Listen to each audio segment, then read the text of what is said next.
गेल्या अनेक दिवसांपासूनच्या प्रतीक्षेनंतर नंदुरबार शहरासह संपूर्ण जिल्ह्यात पावसाने हजेरी लावली आहे।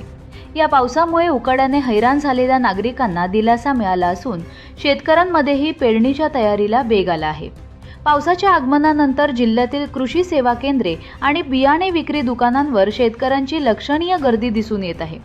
यंदा खरीप हंगामात सोयाबीन, कापूस आणि मका या पिकांकडे शेतकऱ्यांचा कल अधिक दिसून येत आहे। बियाणे, खते आणि इतर कृषी निविष्ठांच्या खरेदीसाठी शेतकरी दुकानांवर रांगा लावत आहेत।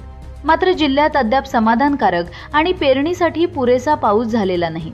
केवळ 1-2 पावसाच्या सरींवर अवलंबून न राहता योग्य तो पाऊस झाल्यानंतरच पेरणी करावी असे आवाहन कृषी विभागाकडून करण्यात आले आहे।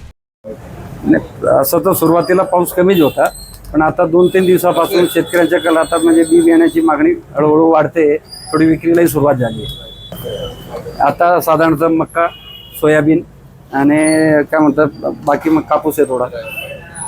आणि आम्ही सोयाबीनच्या बाबतीत तर 100% म्हणजे शेतकऱ्यांना सरळ सांगतो की बहुत 2 मोठे पाऊस झाल्याशिवाय टाकू नका, कारण सोयाबीन बियाण्याला मिनिमम 100 मिलीमीटर पाऊस लागतो।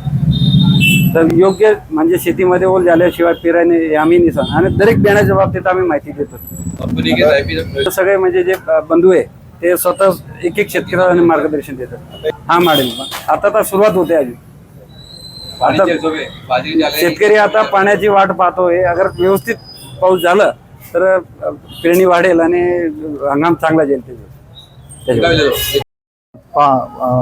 पाऊस हा खूप लेट झाला आहे आणि पूर्णतः हा पाऊस पडला नाही।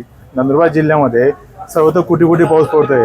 ज्या एरियामध्ये पाऊस पडतोय त्या दुकानदाराकडे शेतकरी येत आहेत आणि आता जास्त मागणी तर सोयाबीनची आहे। पण सोयाबीनची मागणी आहे, परंतु शेतकरी काय करतात आता की थोडा कमी ओलावामध्ये बियाणं टाकण्याचा विचार करतात, कारण की लेट झालेले लागवडी लेट होत आहेत। पण आम्ही सर्व शेतकऱ्यांना सांगतोय की आपण शेतकरी 15 जुलैपर्यंत पण आपण सोयाबीनची पेरणी करू शकतो। पण पाण्यात जोपर्यंत जमीन पूर्ण जवळजवळ 6-7 इंच पाणी पडत नाही, 100 मिलीमीटर पाऊस पडत नाही, तोपर्यंत आपण सोयाबीनची पेरणी करू नये। काय सोयाबीनचं बियाणं एवढं महाग आहे, आपण गरमासमध्ये सोयाबीनची पेरणी केली तर त्याच्यामध्ये जर्मिनेशनला प्रॉब्लेम होईल, परत ते बियाणं परत तुम्हाला खरेदी करावं लागेल। आणि जेवढे पण शेतकरी येतोय 1-2 मिनिटं त्यांना पूर्ण समजूनच बियाणं देतोय, कारण की एवढं महाग बियाणं शेतकऱ्यांसाठी परत त्यांना घेणं हे परवडणार नाही। पण शेतकऱ्यांनी घाई करू नये, सोयाबीनच्या बाबतीत घाई करू नये, कापसाच्या बाबतीत, त्याच्या मक्याच्या बाबतीत ती आता पेरणी करू शकतात। आणि जोपर्यंत पाऊस चांगला पडत नाही तोपर्यंत पेरणी करू नये।